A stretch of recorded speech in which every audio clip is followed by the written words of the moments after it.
This isn't even a day old and it already feels like a classic to me. Everything was a home run from start to finish. Yeah, solid, solid. Say 8.5 out of 10.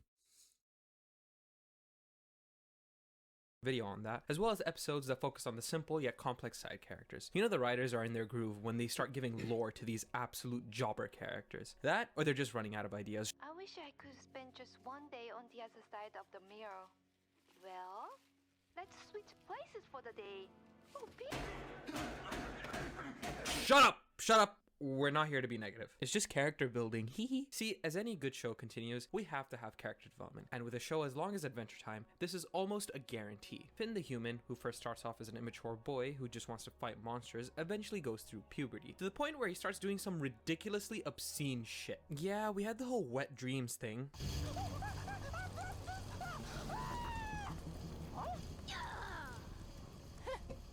Body is engulfed in flames! And while that episode was very weird, what the f was this episode? What the hell is this? No, we don't have to go into this episode anymore. Actually, it'd make for a good video. Let me know down in the comments if you want a video analyzing this disgusting, absolutely abhorrent, repulsive, violently vomit-inducing... There's one episode, though, that Bro, confused chill me. out. An episode that had no explanation. An episode I don't think anyone truly understands. This is the episode called The Hall of Egress. The episode begins with Finn and Jake trekking up a hill looking for a mysterious dungeon that Flambeau's brother told them about. Already from the jump, we see a mention of a previous episode, marking for a really cool connection. What's even better is if we go back to that same episode, we hear Jake say, I hope this mystery cave we're looking for is as weird as Flambeau's brother says it is. Maybe that'll snap you out of the... Whoa, what? What's this train all about? It's a Infinity seamless Train. connection between the two episodes that are in fact 2 seasons apart from one another. Almost like the writers wanted to write the episode The Hall of Egress first, but just So it was like 2 Finn and seasons Jake were apart then. interrupted on their way there. The writers too were impeded with an idea for another banger episode. I'll get to another amazing connection later on in the video. Trust me, some AOT foreshadowing is incoming. Finn and Jake finally come across the dungeon and it's out here looking so ominous, like it's completely out of place. So Finn enters when he steps on a switch and a boulder blocks the entrance, separating the two from one another. Finn says, Not even Jake could smash through this mess. which is the writer signaling to us that he is well and truly on his own. Finn decides to travel on in case he can find another way out when he comes across 3 different pathways. Classic. Finn decides to leave a trail using the fabric of his t-shirt, even more foreshadowing for the end of this episode, but then Finn falls down this ledge. He now finds himself in this interesting room. In the middle, there's this upside down snowman statue and this vault door that says Hall of Egress. Say that again? I don't know about you, but when I first watched this episode, I immediately thought that name sounded so cool. It probably has some complex, mystical, and rich lore. Like, what the hell is Egress? It's probably some Valiant Knight.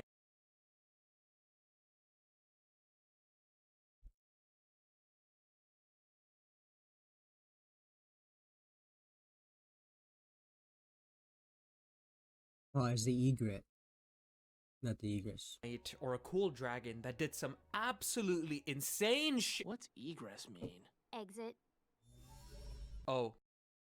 Alright, I'll just go f myself. Finn tries his best to open the vault, but to no avail. He then grabs one of the stones from the statue to try to break through the door, but yet again, it doesn't budge. It seems like he gives up, so he shuts his eyes and this happens. Strange. He's back in his clothes now, and the snowman statue has been unharmed. So Finn starts to realize that it's probably some magic door, and thinks he's completely solved it. When his eyes are open, he can touch the vault, but as soon as he closes them, his arm goes straight through. Hey, what? Think outside the box, son of a frickin'... With a cheeky but cocky smile, Finn walks through. That ought to done it. And... Back to where we got. let's try that again.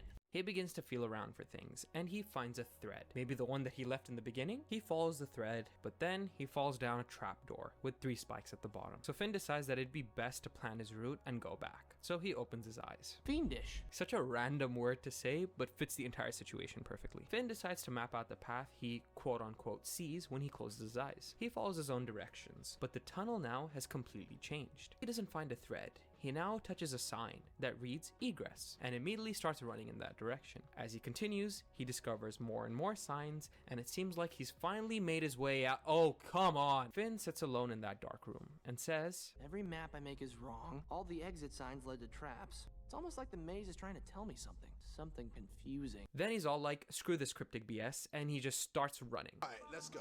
Here we go now. Here we go now. Now we're running. Now And we're for running. brute Now we're running. force. Now we're running. After pausing to catch his breath, he hears a familiar voice. It's Jake. A smile spreads across his face, and he quickly runs towards it when this happens. Jake! That's a little disappointing. Finn pops up again, but keeps his eyes shut and apologizes to Jake for disappearing just before. But Jake says, Again? You just got here, son. Finn says that the cave is confusing his brain, but Jake questions what cave he's referring to. So Finn shows him the map they followed at the beginning of the episode, and oddly, the cave has completely disappeared. I was so confused, but also excited as to what the hell was going on in this episode. This is exactly where those two cool dragon pillars were, but it's like it's been plucked from reality. Jake says that there's nothing but grass here, and Finn says, What? Let me see. I don't even know. I don't understand. What? What does it even mean? Also, if you're enjoying the video, please don't forget to leave a like and subscribe. So he goes back once more. We then hear Finn telling Jake that Nothing whenever but he what? tried to get out of the cave by Me planning say? out his path and memorizing where to go, he always failed. But whenever he just ran through like it was nothing, he was able to find Jake. Jake questions why he's not able to remember any of it, but Finn genuinely has no idea and hopes that when he wakes up in the morning, things will be different. Keyword, different. In the morning, this happens. Are you gonna open your eyes now? Maybe. Are you scared? No. Then do it. And they begin to count down. And what do you know? Why am I losing lives? We see a quick time skip, and according to Jake, it's been a month now So where Finn it's has a kept whole his eyes alternate, shut. like, asks where he him could if he's spend gonna as open long eyes, as but Finn years, tells and him it- that it's all just gonna as soon be as the he same. opens his eyes, has he's to wait back to until where he something started. is different. So Jake, like the cheeky bastard, So he could live plays a a life. social experiment on Finn. I got you a little something. A little present. Wow. Thanks, man. Really gonna thank me. Gotcha! What's even worse is what Finn says next. Jake has done this 30 times now. So Jake laughs it off and asks Finn to look at it from where he's sitting. Get it? Look? Cause he can't? Do you get it? Do you get the thing that he can't see? Do you get it? Like, Did you get a joke? Good. Jake says that whatever Finn's seeing is the textbook definition of a hallucination. Maybe all of the things he saw were a dream. Or like, I'm a dream. And I ain't no dream, you heard? And then you already know where this is going. Suck it, just you the- bitch. Oh, what the hell? Well, Open up! Finn looks depressed and defeated. He goes through the same loop one more time, but this time he says, oh, Jake. I know you mean well, but I guess I gotta see this one through on my own. I'll see you around, buddy. and he leaves his home and Jake behind. The next we see Finn. He's dirty and parched. He hears a river and drinks from it before realizing that a thread of his t-shirt got caught somewhere. He's annoyed and pulls it back, saying that Jake would eventually track him down using it. And that's not necessarily correct. Jake has some kind of super smell, which he's used to find him before. Instead, this line serves another purpose, which relates to what Finn does next. Instead of just pulling the thread back and tearing it, he begins to take off all of his clothes and states, No more threads to follow.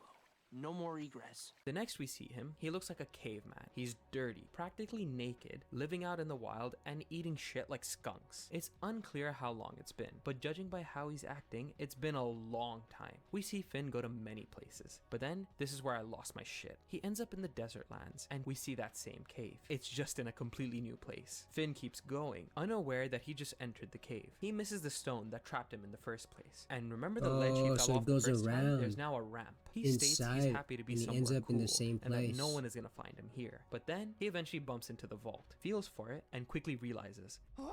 Egress! Egress! Egress! Egress! Egress! Finn stops yelling and raises his eyebrows. Well, brow, and he taps the vault one more time. When his eyes were closed back in the original Hall of Egress, he was able to put his hand through like it wasn't even there. This time, however, he can feel it. We then hear Bimo in Finn's head. Something's different. He begins taking off his blindfold when we see that there are several underneath. Poor guy is traumatized because Jake and Bimo kept forcing him to reset. Finn takes a deep breath and opens his eyes. The vault is now open and Finn can walk through. He can see clouds around him as well as several seemingly never-ending transparent tunnels. He sees animals on the surface and others that live underground. And then he sees Jake. Just think about how long it's been since he's seen him. He smiles and sprints to him. This is finally it. He runs through the path that seemingly got him to Jake in the first place. When we hear this cryptic line said by Princess Bubblegum, Hurry, Finn. At the seashell's center lies the cornucopia's smallest door.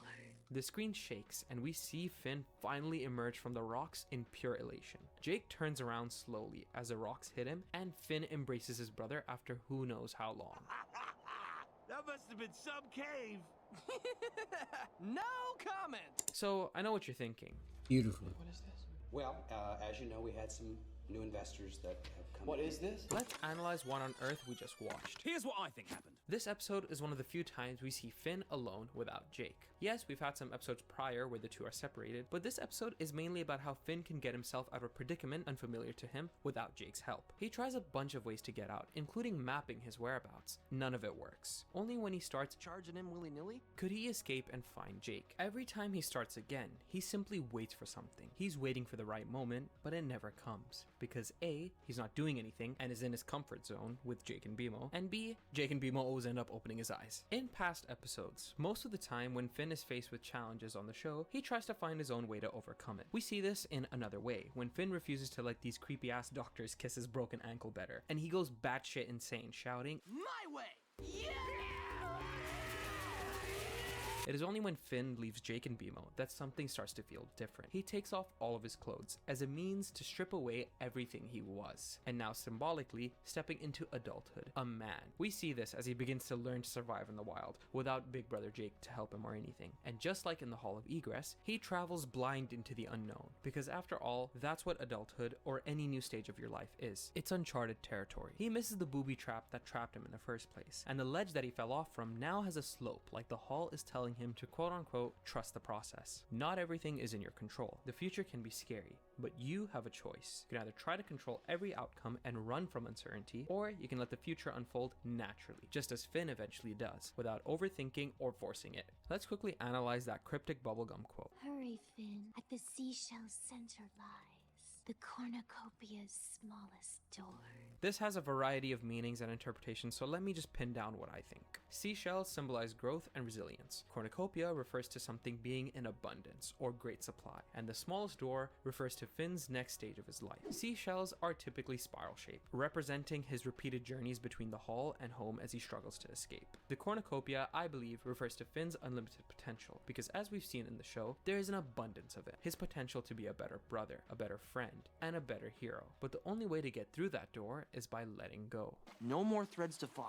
No more egress. No more threads, as in no more going back. He tried leaving a thread behind before getting trapped in the dungeon, but it only led him to becoming even more trapped. That's why he tears it near the river. No more relying on relationships. No more relying on his physical belongings. It's time to just let go. Although he still has all of his similar qualities in the episodes to come after this is the episode that kicks off Finn's development into adulthood and maturity. After all, he had been in there for an awful amount of time. That was definitely the longest adventure we've ever done.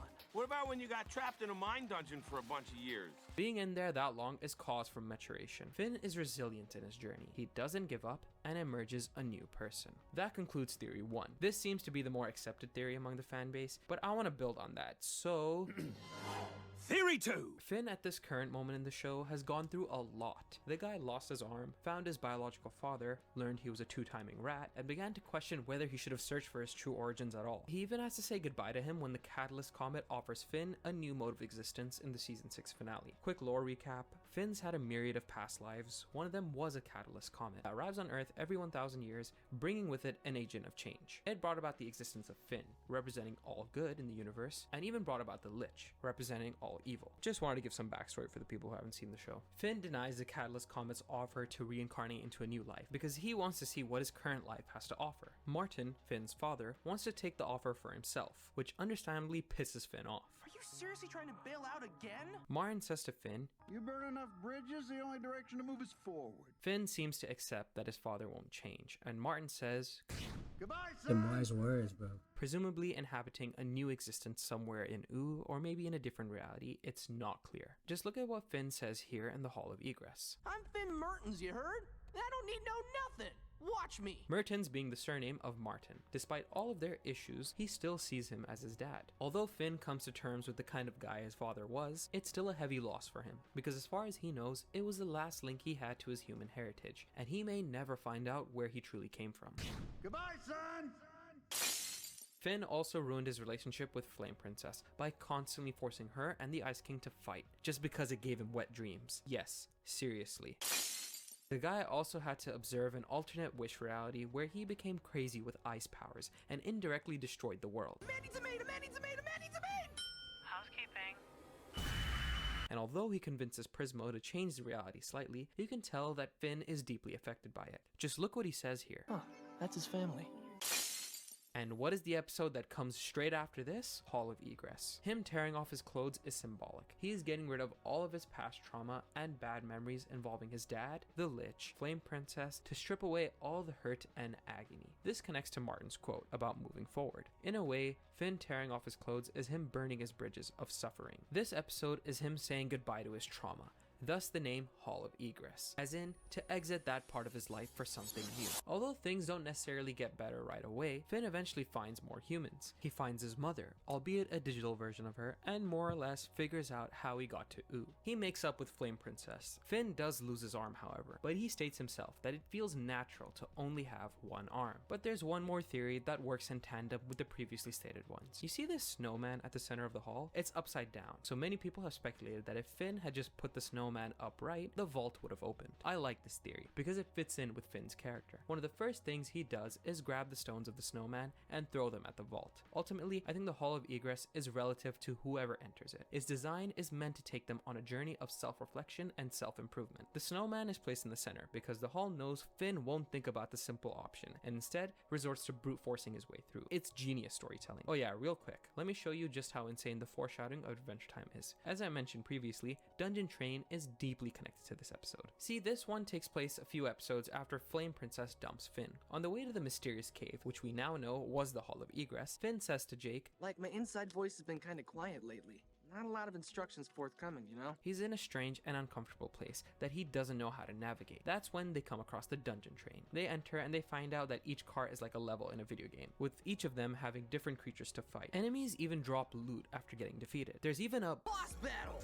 Let's chew it up! It gets stale to Jake pretty quickly, but Finn doesn't want to leave because this is the first time in a long time he's felt anything. His inside voice keeps telling him that this is some good stuff. Later, Jake finds a crystal ball that one of the enemies dropped that shows the future, and he sees that Finn is old and is still fighting on the train. After the pair fight because of their disagreement, Finn takes a look at the crystal ball to see how cool he looks in the future, but then he sees a frail and old Jake next to him. That finally makes him realize that it's time to leave the train. He comes back to Jake and apologizes for going too far. These two episodes don't just share a thematic connection, that being that Finn gets himself quote-unquote trapped in a place that causes self-reflection and change by the end. There's also this small detail. See, when Finn apologizes, he tells Jake that he promises he'll come back in a few weeks and that Jake can go home. Obviously Jake gets pissed, saying that it's just the train talking, but then Finn shows him the crystal ball. It shows the two of them just doing dishes, and Jake says, That's what I'm talking about.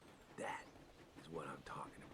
Did you see the small connection? Look closer at the crystal ball. Finn's eyes are closed, foreshadowing the Hall of Egress. Previously, I stated that Pahoe is the most thought-provoking episode. Thank you for the immense support on that video, by the way, and while I still think it's a very contemplative episode, the Hall of Egress takes the cake for being the biggest mind of an episode in possibly any cartoon show. Do you guys think this is the most confusing episode in Adventure Time? Please subscribe for more content like this. Leave below any theories or interpretations you have. I would love to read them. Please check out my other Adventure Time videos here. I also make videos on other shows, cartoons, movies, and games. Leave a like, and thanks for watching.